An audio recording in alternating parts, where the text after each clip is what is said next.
Everyone, and welcome to our webinar series, Strategies for Scaling in Growth Markets, hosted by MIT Co-Sharper Center for Prosperity and Entrepreneurship.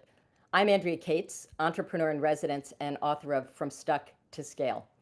Today, we'll be talking about what it really takes to thrive for corporations and entrepreneurs in the fastest growing markets in the world: Middle East, Latin America, Africa, Central, South, and Southeast Asia.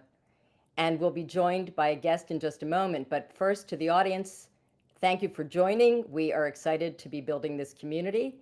And throughout the conversation, we invite you to write questions in the chat, and you can write as we're going, and we'll be taking breaks throughout the conversation to address the questions in a Q&A. At the end, we'll also have a Q&A for questions that come up during the conversation. So now I'd like to introduce our guest, Florian Schattenmann.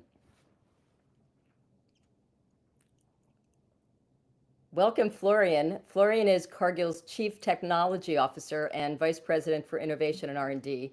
He drives innovation for food enterprise, overseeing a global team dedicated to market and customer-driven solutions, while also heading innovation and R&D across Cargill. You're also an MIT alum and with a PhD in inorganic chemistry, so we've got a lot of reasons to be excited. And first of all, thanks so much for being here, and let's get started. You are basically the perfect guest. We have been on stage together, we've been in conversation together, and over the years it's been such an evolution for innovation and the conversation around R&D. And for people who aren't familiar with Cargill, I would love for you to talk a little bit about yourself and Cargill to give context for the company and for the perspective that you're bringing to today's conversation. Great. Thank you so much for the invitation to be here, Andrea. Like you said, we go way back and have been on stage together before. And congratulations to your book again. It's really terrific. I'm excited to be here, and I'm clearly a proud MIT alum. So that's hopefully we have a great crowd here.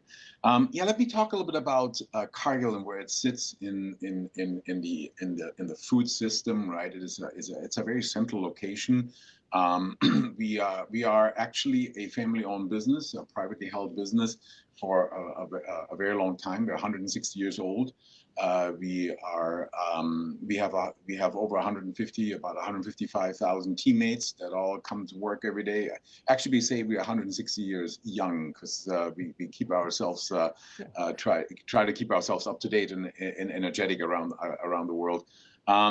And we're organized in three big business units. One is really we're moving a lot of food and food ingredients and so on around the world.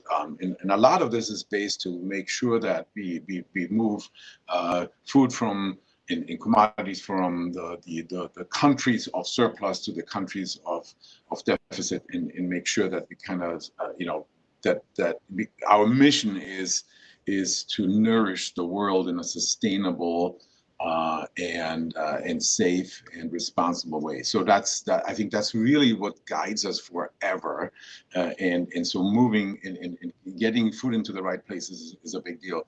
The second one is that, and that's just really what we started to focus on in the last year or so, is bringing everything around food into one big business unit. So we really can help with our customers, with the consumer, with everyone, bring a complete picture around that. And then, of course, there are other aspects of the agricultural world that also are important, like what do you do with some of the crops that you can't eat? We have a bioindustrial business, so we can make things like adhesives or beauty care products, all kinds of stuff, right? And then we also have to feed the animals, so a lot of those side streams, we call them, can be used for that and so on. So it's a comprehensive picture of where we sit in the supply chain, and so we work with the farmers they are a vital and critical part of our ecosystem. We actually have dedicated programs around livelihood of farmers If the farmers are not, not winning and thriving, then it's going to be a problem, right? But then, of course, also to our customers, and then, and those are typically, food service or or retail or food manufacturing companies. But then also, we have in certain regions, like in Latin America, we have a very strong branded presence. So people that buy a tomato paste or an oil, they'll actually buy a famous Cargill brand. So this gives you a little bit of a sense of the scale, of the size.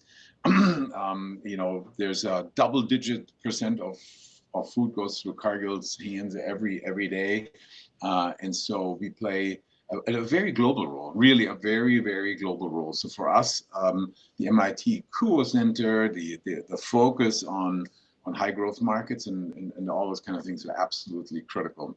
And the R&D, the innovation that goes with it, it covers a similar breadth, to be honest with you, right? So from food innovation to optimization to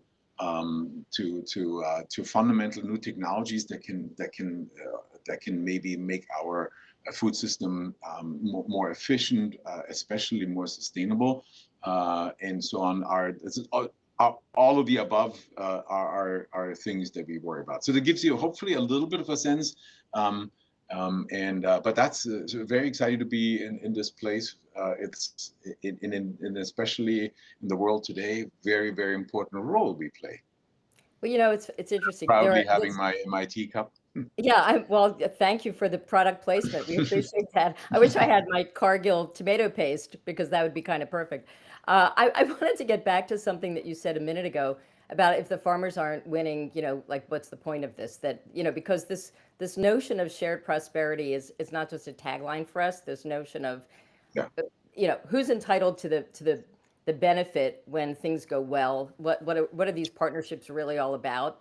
Globally, there's just a lot to talk about, but I would love to hear a little bit more about that whole concept of the farmers winning and how that works with a company with 155,000 plus team members, and then you go into various markets and there are already farmers there. I'm really interested in that dynamic and how you think about it and just in general, because I know we'll talk about specific stories in a little bit. Yeah, so it expresses itself a little bit differently in different regions and different areas, right? So we are not farmers. We are working with farmers. We're either bringing feed to ranchers and animal production farms, or a big part of it is we buy things from farmers that we use then and refine them into ingredients that we sell.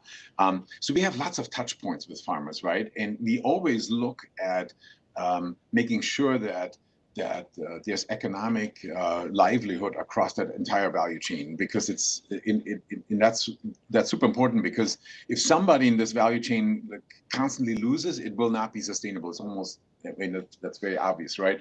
And so how it expresses itself, let's say in Africa, in the cocoa supply chain, with a high number of hundreds of thousands of small plot farmers, is different from, let's say, a big row crop farmer in Nebraska. Nevertheless, it is very important that everybody can gain here and everybody has livelihood, right? And so we are spending a lot of time on education. Again, that education may look different regionally. We look at how to introduce and teach sustainable practices. Sometimes it's very important that a community stays alive, right? Sometimes in some areas, farmers are getting into higher age, and how do you make sure that the community attracts people?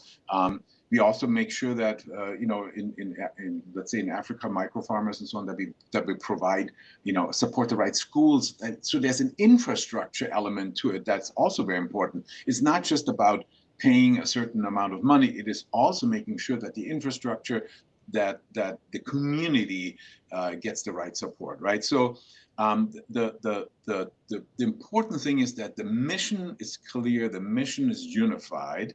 How it expresses itself, there's no one size fits all. It has to be really adjusted for wherever we are. So I think that's sort of how we view it is from an R&D perspective. Me personally, of course, that that may express itself in like what are some of the new tools and so we can supply. But so that's kind of, hopefully that gives you a little bit of a sense of how we do this. Yeah, I love the mindset. I think that it starts with mindset, and I've always been impressed with you as a leader that you live values, and there's never just a buzzword like sustainability. There's actually a lot of thought and science behind things that are, and so I'm actually interested in both of those because in advance of today's conversation, we got a lot of questions that people submitted in advance. Two of the themes, one of the big themes was Mm, sustainability. People are really interested in yeah. what it really means these days. And yeah, I'm really interested when we think about growth markets, how does sustainability show up or play out differently in one growth market versus another? What are the ways that science can serve it? What are the ways that you've seen, as I said, the mindset shift first around sustainability in different regions? Andrea, it's a great question. It's a very important question, and there's multiple aspects that I would sort of bring up here to answer that. Number one is, and that's maybe just like an internal look at our R&D portfolio. The number one driver for everything we do, every technology that we are looking into is sustainability. In the end of the day, you cannot come to a customer with a solution that is less sustainable than it has to be either equal sustainability or has to be better. What is interesting, and you kind of hinted at that a little bit, is that, and I'm going to say it very bluntly, everybody loves sustainability, but not a lot of people want to pay for it, and not a lot of people can pay. There's a lot of people that literally cannot pay for it, right? So we have to be also very smart, and we have to make sure that sustainability is not the only driver behind it. So it is a necessary condition. That's how we think about it. It's a necessary condition, but it's not the only thing that drives it, right? So I'm going to go a little bit into the area of food innovation, right? We bring a lot of new food innovation, new ingredients to the market, and those kind of things. So the number two things that you have to satisfy is taste and cost. If something is not tasting well, it's a kind of a cool concept that may be sustainable. People will be curious. They'll get it off their quote unquote bucket list, but it won't come back, right? Because it just doesn't taste great. Similarly, if something tastes great, but or similar to something that they know, but it's now all of a sudden 30% more expensive, they'll try it once or twice, and maybe on a Sunday here and there, but treat themselves. But it's not going to stick. In cargo, we're not interested in just for the few and the rich. We want to make sure that we're nourishing the world. Again, it's always comes back to what drives you. What is your mission? So now the way we look at it is we have really four requirements: taste, cost, nutritional value, right? Making sure that doesn't drop, and then sustainability is that check mark that we have to have. But if you now look at this as one combination, that's your business case right there. You have something that tastes equally good or better. You have something that's at the same or lower cost, and now you have a great business case. And then the sustainability is a necessary requirement, and so is the nutritional value. So we're viewing it more as it can't get out of the door unless it is, if it has to be more sustainable. However, it cannot be the only thing. It cannot be only, I'm going to give you one exception, and that's another area of the bioeconomy where sometimes, let's say we have an ingredient, or we have a new monomer that we make via like a biochemical process or something, or a fermentation process. When we do that, we can sometimes, initially, it may be a little bit more expensive. We see that it's going to get to the same cost structure, but in the initial, so then we go into applications that maybe temporarily give you a little bit of extra room, but the goal is always to satisfy all of these conditions. So, you and I travel a bunch, and I just got back from Hmm. Botswana and Uzbekistan, like in the last couple of weeks, Hmm. and it was interesting because they asked me questions that I said I can't wait to ask Florian these questions. Of course, it has to do with supply chain and different infrastructure Yeah. that's required that we can't take for granted. People who are super innovative, and of course, as you know, there are entrepreneurs and great universities and research going on all over the world. And Yeah. you have these conversations, and people say, okay, what do you do when there isn't interoperability from market to market? Or what do you do when there are infrastructure challenges, or the trucking doesn't work well, or a lot of the basics. So the thought of constraints and how you address them, because once again, Cargill's not responsible for all of the infrastructure, but without infrastructure, it's hard for the entrepreneurs in these markets and innovators in the markets to do well. And I could even envision Cargill, because of its heft and scale, being very helpful in terms of working hand in hand with some people in local markets to help solve some of these problems, even though it's not necessarily in your explicit job to be done. Yeah, I mean, very much so. A couple of comments around this. Number one, you have to be pragmatic. You have to kind of work with the infrastructure in a given location that you get, right? That also means you have to partner really well, find the right people. Integrity is a super high value for us, and make sure that you find the right partners to help you through some of this.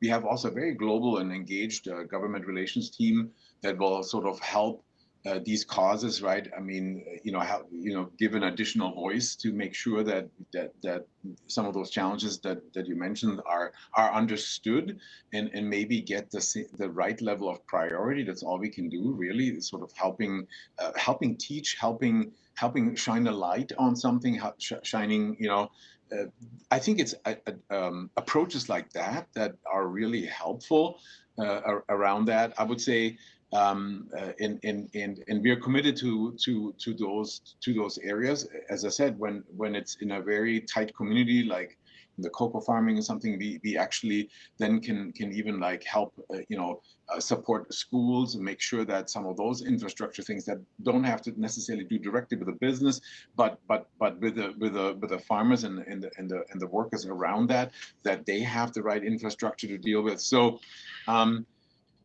it's one of those things that you have to show up every day, and do hard work. There is unfortunately no silver bullet. There is no one big thing, one big grant, one big thing that will solve everything. And the nice thing is we have the reach, we have the connections, we have the partnerships, and when you look day by day, it's one thing. But the nice thing is when you look over like a 2 or 3 year horizon, you see the differences, and so that's kind of I mean, that's kind of nice to see. A Well, great it's question. great. It's great, and as I said, there's so much more to talk about. We have a question from the audience, and we're going to be taking another couple in this little break of the back and forth. One of the questions from the audience that I think is actually very aligned with this is the ways that Cargill specifically collaborates. Because I love the fact that you're talking about sustainability, government relations, integrity. These are things that I know you take really seriously. And when it Yeah. comes to integrity and really trying to find good partners, I guess the first question is how, what are some collaborations you have? What are the question was, how do you collaborate with university students and small businesses and entrepreneurs specifically? How do you set that up so that you can sort of identify people that have the integrity that you're looking for, and maybe even shared values? What are some of the programs that you've got? Thanks for the audience question, by the way. Yeah, no, it's terrific. So I'm going to go a little bit to the obviously my world in innovation, and you mentioned universities as one part. You mentioned startups very important. We view this as an ecosystem, and everybody uses the word. We're not the only one, very much, but for us it has become a true necessity.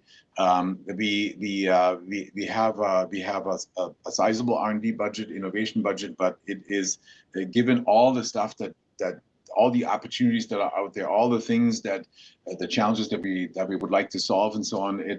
It will never be enough, right? So talking about a constraint-based environment, we're always idea rich, but budget constrained. And actually, that's a good place to be because it forces you to prioritize.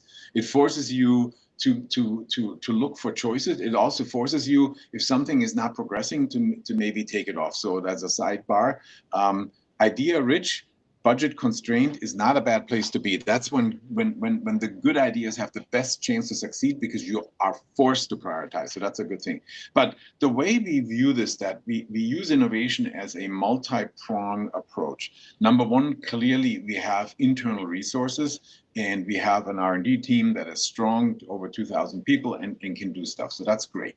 But we also view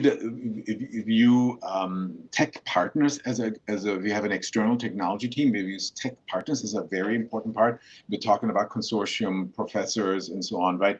A lot of this is our teammates inside have a really good understanding who's at the leading edge, who's who has done a great job, which professors, which schools, which departments are really strong at a certain area. So we try to focus exactly on that. And so these external technology scouts and partners, they have a very good sense. They have their feelers out all the time. We also have a venture board and a venture team underneath that looks at what are startups that are really working on technologies that can change the world, but maybe need some help. So we can make them strategic investments. We're focusing kind of on the Series A because you gotta, as a company of our size, you have to have a little bit of a risk opportunity balance, and Series A turns to be, if it's Series C, Series D, it's nicely de-risked, but it also becomes like very expensive, right? If you go very early, then the chance that something is not working out is a little high. So that's what we do. And then the fourth is something that is actually maybe an interesting one. That's why I kind of wanted to end on this. It's related to the venture board, but it's a little different aspect, and we call it the launch pad. And it's actually right now mainly tested in Asia, and so we're trying to get it sort of set up right now.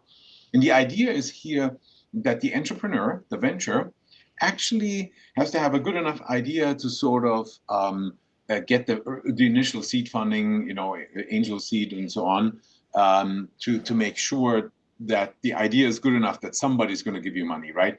But we're trying to help you with the value of death. That's the idea of where, hey, in the concept it looks pretty good, but you did it in like a 10 milliliter or 100 milliliter reactor. That doesn't tell you if it's going to work on a 100,000 liter reactor, right? And so we, and as just one example, and so what we like to do that is, as you get close enough as a startup to sort of validate it on a larger scale, or maybe have like a first commercial, that's when we open up our doors, if we have the right equipment and the right capabilities to help you actually, right? We investigate that. We do a lot of a thorough screen on that. But that is a way then to help that technology that's been sort of funded by somebody else for the concept, but then bring that to life. So maybe as a final comment, we tend to look in some sort of, from a quick analysis to a deep dive,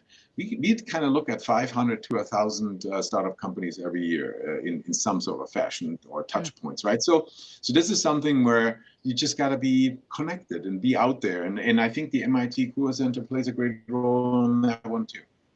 Well, it's funny because I think about exactly a week ago we did demo day in Bhutan, and it was so interesting because, as you know, I've seen I don't know, I was trying to count the other day, probably it's in the thousands, maybe 13,000 demo days, like really almost that many. Wow. And a lot of them virtual. But what's interesting about it to me is that the model you just talked about it's not a lot of people are doing that, because it seems as if corporations are either scouting a bunch and trying to develop an investment portfolio, but not necessarily or there's an M&A, and these hybrids, like what you talk about with this launchpad, is actually really a great model. If I think about the startups that we just saw the last few weeks, there's these brilliant ideas, but ideas are a dime a dozen. They really need scaling partners who can Yeah. help with exactly what you're saying. Like we say, you have to do experiments large scale. Well, Cargill's a great place to sort of amplify early stage. You can't afford to do things that at scale if you're in Series A or a seed funding. So I really like that, and also you've said this before, and I've been thinking about it since you shared it at our summit last year, that if everyone plays their role well, it actually works very well. If you bring the scale and the ability to not necessarily be the first dollar, but as soon as there's some validation, you can then say, okay, here's our here's our organization, here are the resources, here's 155,000 plus people plus our connections and our relationships, and letting an early stage entrepreneur really figure out how best to use that resource to scale is it's a great model. I mean, I find it really, I don't see it a lot, and I think it's a really great one and a great transition into this You notion, as you know, of spotlight stories. I always like it can I when, can I Yeah, oh can I yeah, jump on this because I think you said some very important things, Andrea. And I know because again, this is not our first rodeo, so we think about scaling very similarly, right?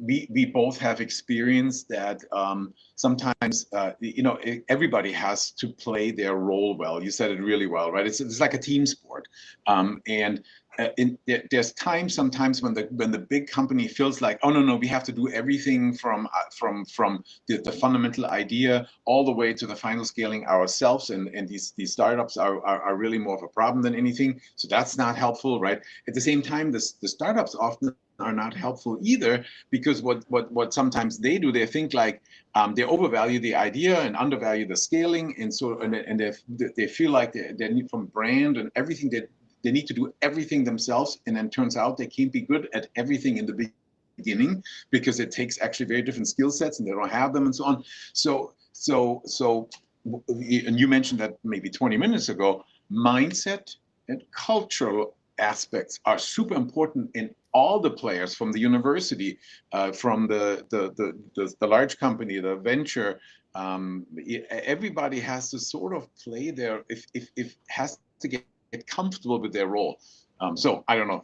I just wanted to basically give extra support for your ideas here, or your statement, because I think it can't be overstated. yeah, well, it's interesting. We could really riff on this because there are Yeah, there there are just a lot of people trying very hard and spending quite a lot of money on models that don't yeah, necessarily allow people to be their best in their best swim lane and their best role. So yeah, I think let's put a pin in it and continue the conversation in the future as well. And I have a question love about it. a spotlight story. There's never a Yeah. conversation that we're together when we don't need a great story. Um, Mm.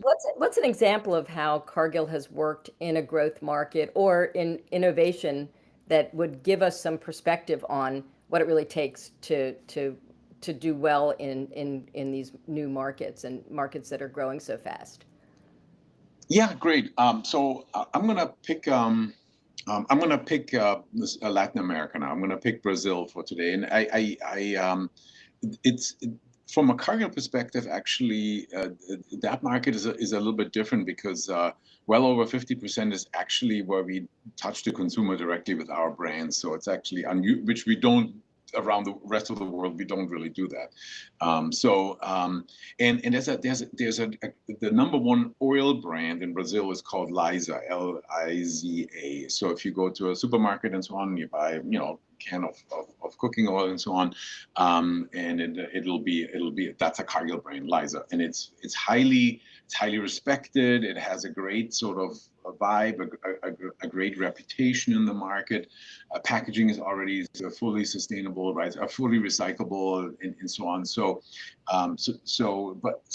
the question is like, how do with that as a backdrop, with that strong reputation in the market, how do we? So what about the oil that's actually in it, right? At some point, you cook with it, or it gets used for something, and so that spent cooking oil, where's that's going to go, and how do we bring that into the back into the loop.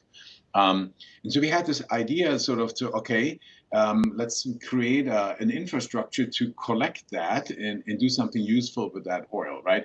Now, that's easier said than done. We don't have that infrastructure. Now it comes back to partnerships, right? So first of all, you got to get partners to bring this a lot of visibility and a lot of tailwind, I would say, right? This is from like schools and institutions and anybody that we can sort of sign up to partner with that, because you need to have you may have to make it easy for people. Otherwise, people won't do it, right? This is sort of similar to what we discussed before. So how do we make sure that people have easy access position? They can bring the oil. It gets taken. It gets then there has to be behind the scenes infrastructure that all works together. So we have to partner with companies that do that well, that that collect things and bring it into other areas and so on. So that entire system had to be really built. So a lot of this is using our connections to build partnerships, make sure that we getting different partners signed up to create collection sites. We also did our own. I think we're now in 2020 in October 2025, we're getting close to 7,000 different collection sites in 260 some cities.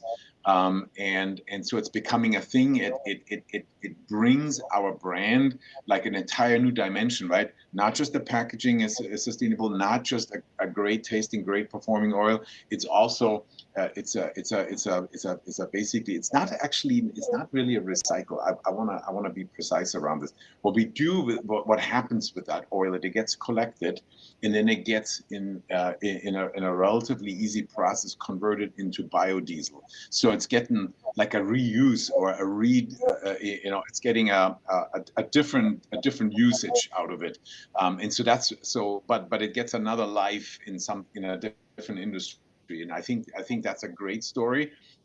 It's a story that it's almost like a grassroots movement story where none of this Cargill could do alone.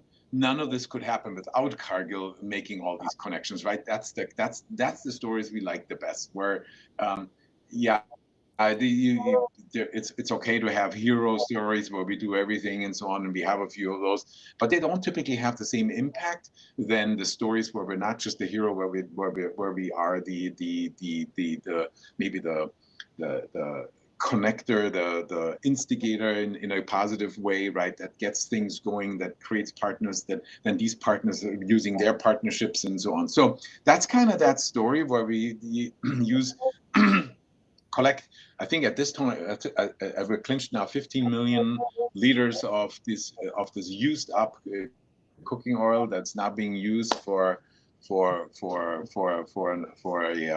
renewable fuel, for biodiesel basically. So that maybe that's a story that's kind of cool and shows a little bit of how things go together here. Well, it's interesting. I've been thinking about this because my favorite, people say ecosystem, and I ask them to draw it. And if they put their own company Mm-hmm. in the middle and they're making all the money and they're generating, and it's basically like almost as glorified supply chain. And I call these not ecosystems, I call them ego systems, because it's all around the company versus what you're describing, which is a flywheel where other people Yeah. can make the money and have the value and do the services, but it's orchestrated centrally, or in an, there's an orchestration role, but everyone, it sounds like independent flywheels, where multiple people benefit, orchestrated by Cargill. Is that the model that you're describing? That's very much so, right? And so think about, there's like logistics companies. There's I think close to 25 logistics companies that are involved in all this in the background, right? So they they are participating in this. We have developed a proprietary online management platform. You also have to have people have to have online way to find things, right? Where's my closest site? Where's all those kind of things, right? So there's a lot of different almost like people from different industries that touch this, right? And I remember this was years ago. We were on a totally different topic on a stage, this like on a stage at the Edison Awards, right? How to cut across, how to make sure that people in different verticals in different industries actually have find a way to connect is super important. That's where a lot of the magic happens, and that's typically underutilized maybe. Well, it's interesting, even what you're saying, and we're going to get to some audience questions again. So feel free to keep. I'm seeing some great ones coming up, and I'll cue them up. But one of the things that's interesting is what I love about the way you think. Agriculture. People tend to get like very literally siloed. No, not agriculture silos, but what I mean, like Yeah, siloed. And last time we no talked, pun intended with the silo. exactly. I know everybody's now picturing the farm silos, but but the last time we talked, it was sort of the thought of of soil and stevia and fermentation, and now you're talking about this oil, 15 million liters with a distribution. That might not, in some people's minds, be coloring within the lines of traditional agriculture, and yet, as you mentioned, it is improving the lives. Every single aspect of what you're saying is it's definitely agriculture. It's definitely in the wheelhouse. And I can imagine interesting conversations where people are saying, Florian, really, you want us to do what kind of project? Like, what does this have to do with it? And you probably have to help connect dots for people as to how this all works together and why it's so important. I'm imagining that. Yeah, I think that's a really important point. We don't define ourselves into like we're just agriculture or just food or just this. In the end of the day, Mother Nature gives us a crop, right? And a lot of stuff happens in there. And if you the human mind likes to classify and put things into boxes, and that's important to some degree. But then you have to graduate out of the boxes again and look at how it's all connected and how we all work together. And that's kind of how that's why I started a little bit of explaining of what Cargill is, right? We're getting things, we're moving things around, we're refining things, but for food use, but also for other applications, right?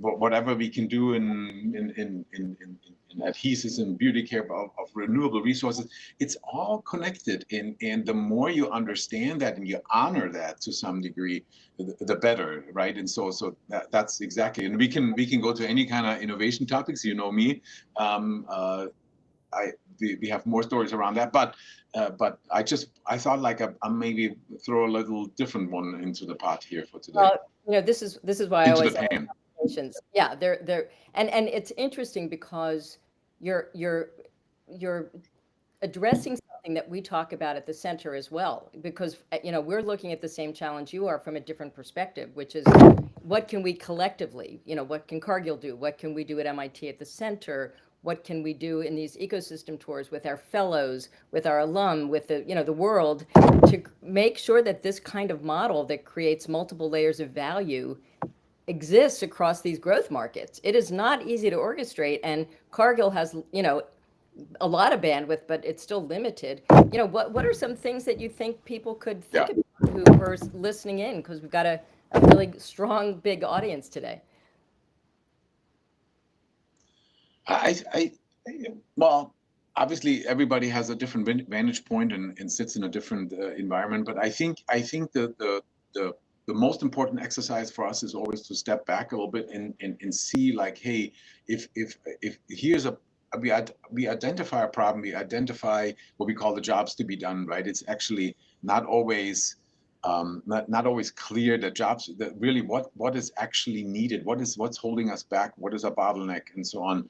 And then the key is sort of to figure out, well, what can we control here and what actually we don't, and actually who will be best to control it. And it's, I think a lot of this is more like a reflectionary, if that's a word, process, right? Where you sort of like sit back a little bit and look at what do I have and what am I missing. uh, we talked about this a little bit before. There's sometimes a tendency to sort of do everything in house and make sure that we understand. And maybe that's one of the biggest cultural shifts that we have experienced here a little bit, because At some point we did sort of an inventory, where are we really good and where we actually, yeah, we have some capability, but actually these guys over there have like way more, and they live in that space all the time, right? And so maybe we have to partner. And good partnering is actually also a skill. It's not so easy because you got to find a trust base in the end of the day. You can, if you only rely on lawyers to find a way to protect you from every potential eventuality in life, good luck. That everything will take like 3 years and nothing will ever happen, right? So you got to find a way of, hey, this is what I'm bringing to the table. This is what you bring. As long as we understand, comes back to what we discussed maybe 30 minutes ago, right? There has to be enough margin and profits to go along. Otherwise, if somebody does not ever win in this one, it's not going to work, right? So partnering and becoming a little vulnerable, maybe even, right? These things are, partnering is actually not so easy, and it also, it's still a very human business. We always talk about this company partners with this company. That's Those are two logos. Those are two names.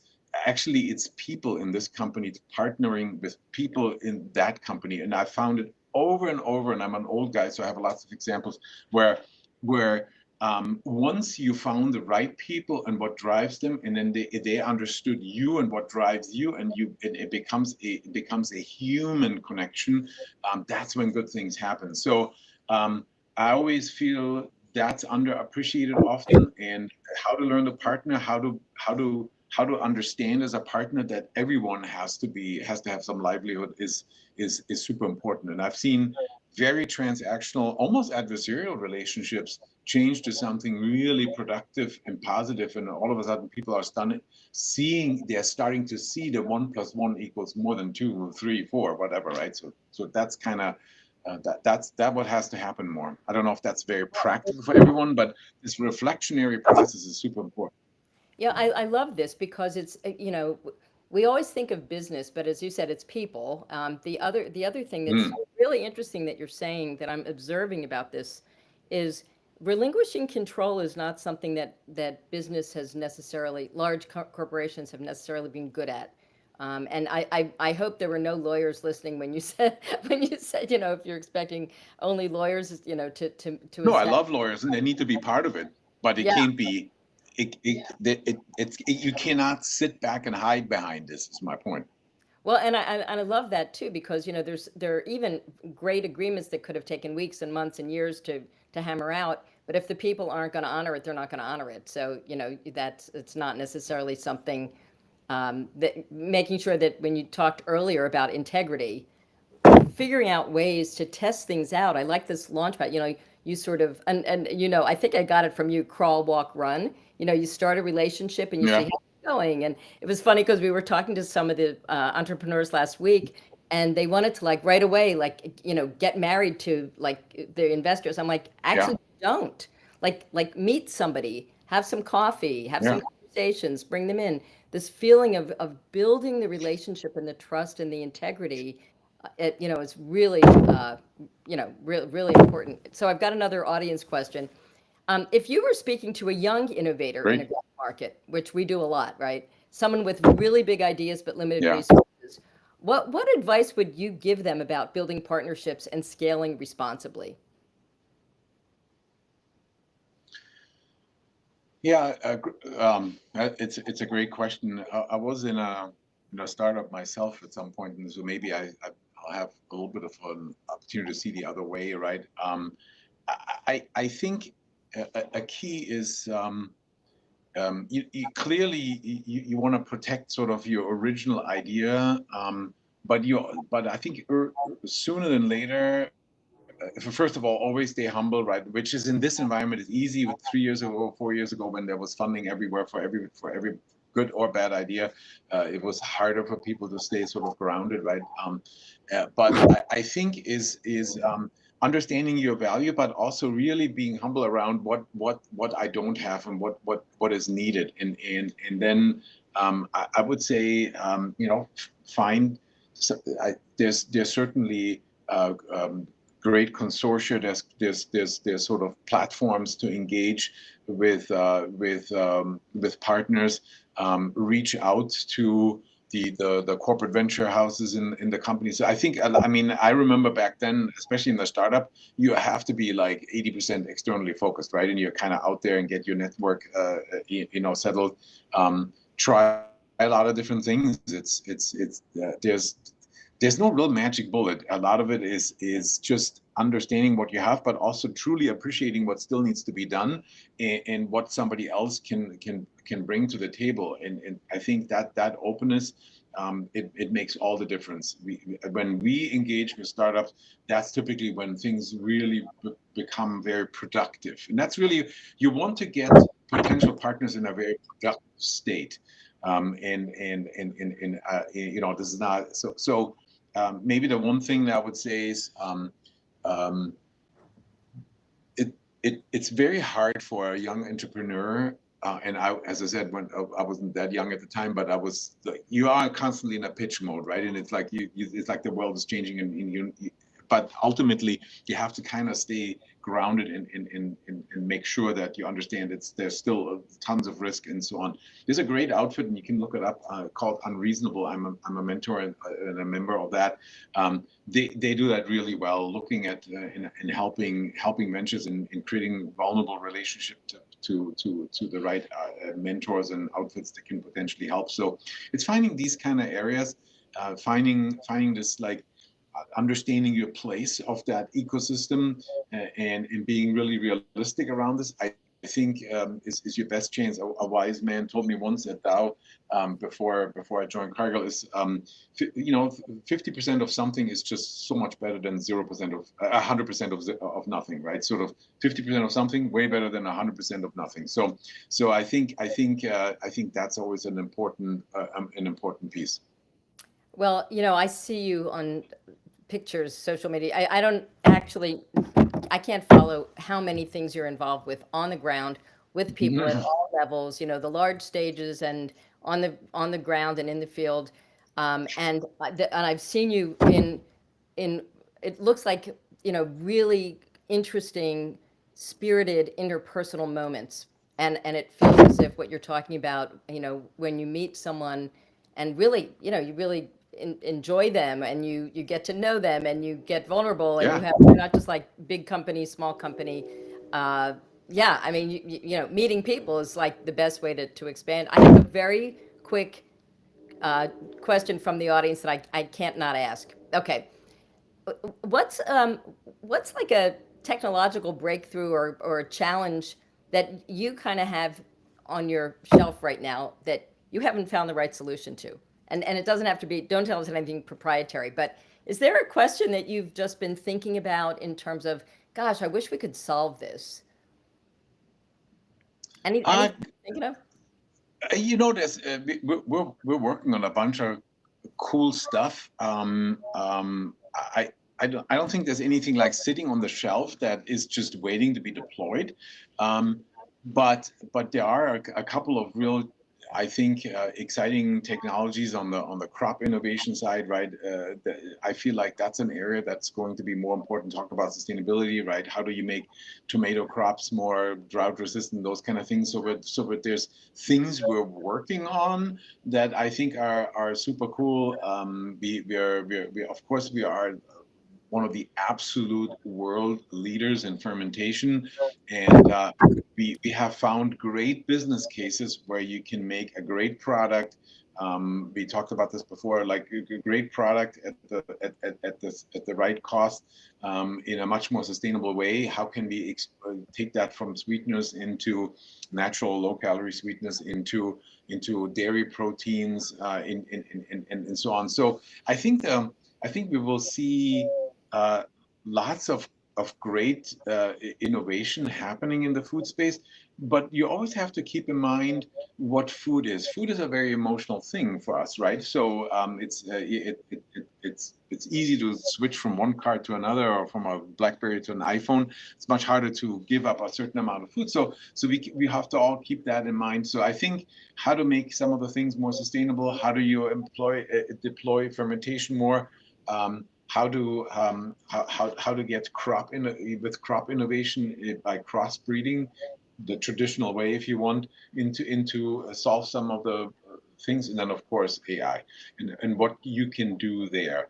I'm always conscious. Again, I'm an old guy, so I've seen hype curves play out different ways, but I really truly believe that there's some of the things that we're kind of some of the tools we have been developing on the AI side will make a big difference in the world. So I think that's another how we interact with customers is changing already. How we had now some idea sessions where AI suggested so many more cool ideas than we would have ever come up ourselves.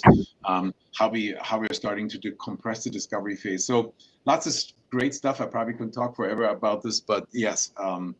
There's not like an old technology sitting on the shelf, but there is a lot of cool stuff going on and great things to innovate here. Well, it's interesting because whenever scientist friends, you go into their house and you open the freezer and they say, "Oh, don't touch what's on the third shelf." There's always a petri dish equivalent somewhere. We try to not encourage that. So for those that work at Cargill, please take a time out. Yeah, yeah. But it's that thought of the scientific question and it no initiative starts without a question that hasn't been answered, right? I wonder if, Right. or it would be incredible when, or I wonder how we might, and so those kinds of questions, I think, in the MIT community, obviously, and beyond, that's usually what fuels innovation, is somebody either thinking or seeing or observing. And every time we have a conversation, my eyes are opened to all kinds of new science, and this is definitely the community that's going to enjoy that.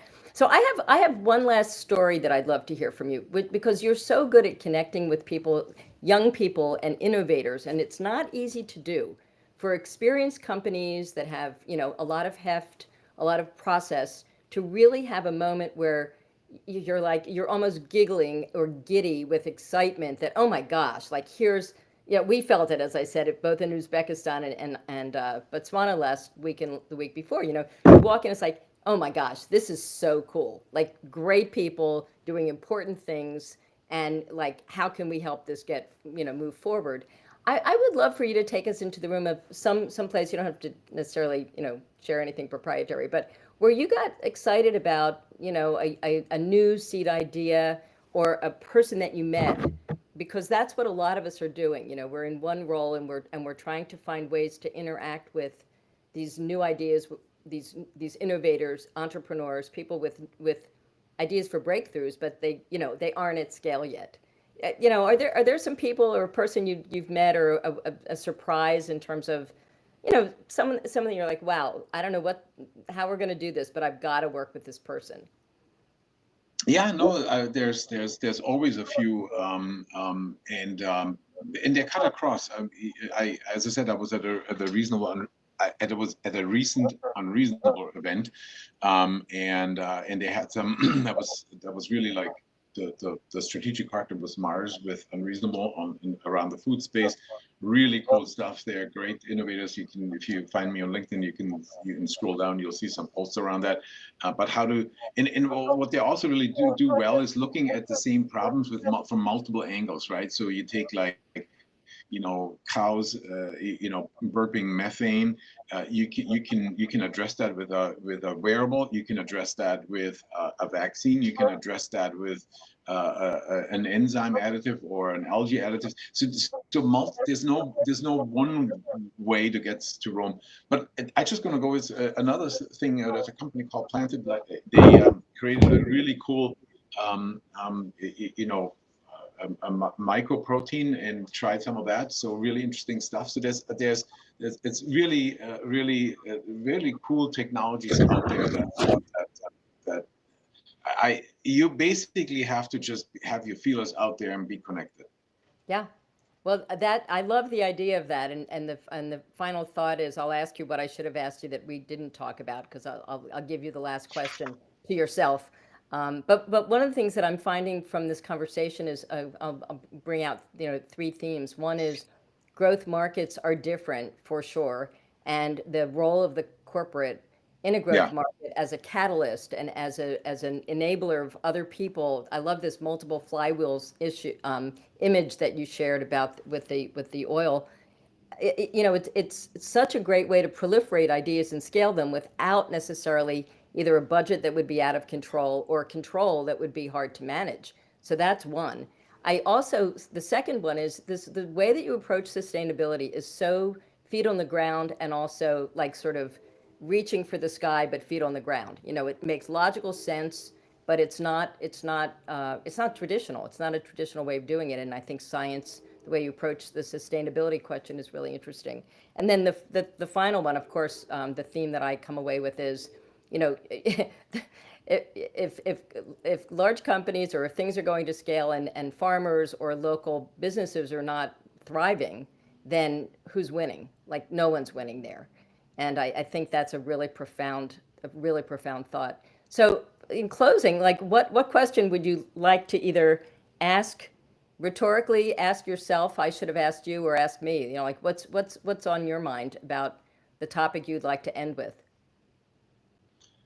Honestly, I would like to just challenge everyone to stay curious. That's really what it's all about, right? You can never rest. You can never get comfortable. You got to always. My boss calls me sometimes a restless soul, and there's something to it.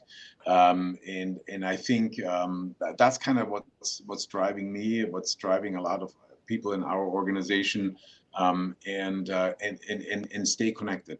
It can't be a lifelong thing, or it can be the bulk of your time, but make sure that there's sometimes a danger that you sort of sit in your own bubble, in your own ideas, and like you think you have the best ideas. At least I came to the realization I often don't, but I can contribute something to somebody else's deed, or somebody else helps me make my idea better. So stay curious, stay connected, and keep an optimism about life.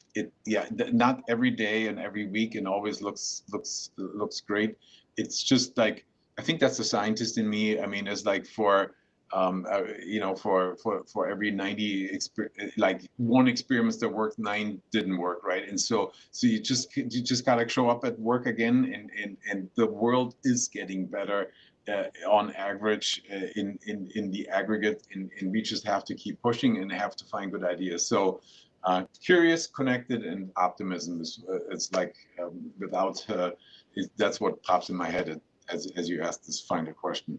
It's great, and I'm hoping we can stay connected. I love the idea of thinking through different ways to collaborate with others and sort of keep the structure that you talked about was really amazing. I thank you so much for being here. You're a great guest, and hopefully we'll find a way to get in a room and do some brainstorming or in this community or in pursuit of some of these great curious ideas. So thank you so much, Florian, and we will stay in touch. Thank you so much for having me here. Maybe we do it on the campus at MIT, but great to see you Yeah, again. Thank that you. would be great. We'd love to see you on campus. So I'd like to thank Florian again. It was an amazing conversation and learned a lot, especially about how they work as a corporation with the entrepreneurs, even regulators, large company partners, supply chains. That was really, really fascinating. And I'd like to also transition to, first of all, thanks for the great audience questions. That was very, very valuable. And I'd like to announce our next webinar. But first, remember to give us feedback for today.